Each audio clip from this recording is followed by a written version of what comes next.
ઉજવાય અને તેમાં આપણને પ્રભુની કૃપા રહે એ વાત સાથે મારી વાત પૂરી કરું છું. ફરીવાર આપ ખૂબ મોટી સંખ્યામાં ઉપસ્થિત છો તો બધા જ લોકોને આજના આગમનના દિવસે શુભકામના પાઠવું છું. આ ટીમ વતી પણ પાઠવું છું.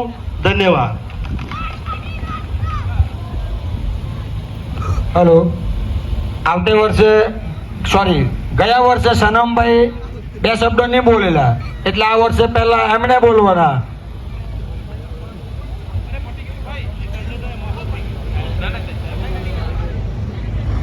मझीगाम का राजा की, मझीगाम का राजा की. આદરણીય મંચ તેમજ અહીં પધારેલ સૌ ભક્તજનો, આજનું આ આગમન ખૂબ જ ભવ્ય રીતે અને ખૂબ જ સુરક્ષિત રીતે થાય એવી હું દાદાને પ્રાર્થના કરું છું અને આવી જ રીતે આપણે આગમન કરતા રહીએ. આવી રીતે સનાતન ધર્મનો આપણે ખૂબ ફેલાવો કરીએ.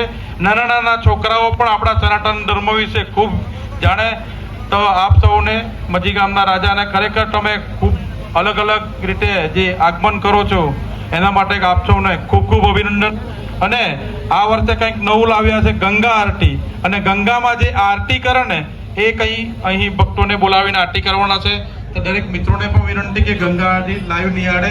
તો ખૂબ ખૂબ અભિનંદન. ગણપતિ બાપા મોર્યા.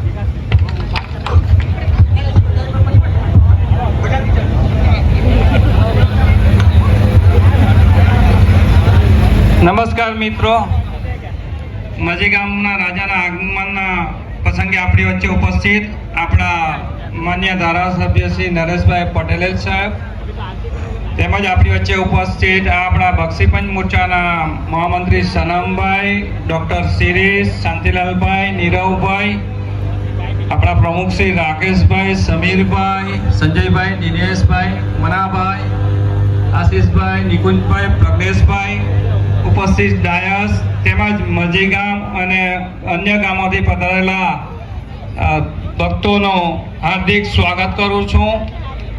મિત્રો, મજી ગામના રાજા એટલે એમાં બીજું કંઈ કહેવાનું આવે જ નહીં. એક નંબર. અમારા જીગાભાઈ થોડા નારાજ હતા કે ભાઈ મલ્યધરના રાજા જ, પણ એવું નથી. મજી ગામના રાજા પહેલા જ, બરાબર. અને બીજી વાત કે આપણે હતા 70 ફૂટનું મહાકાલનું ઉજ્જૈનનું મંદિરમાં ગણપતિ બાપાની સ્થાપન કરવાના છે. તો આ ભાવિ ભક્તોને અપીલ કરું કે દરરોજ આરતી અને અલગ અલગ કાર્યક્રમમાં હાજર રહેવા વિનંતી કરું છું. આટલું સરસ આયોજન કર્યું તે બદલ આપ સૌનો આભાર.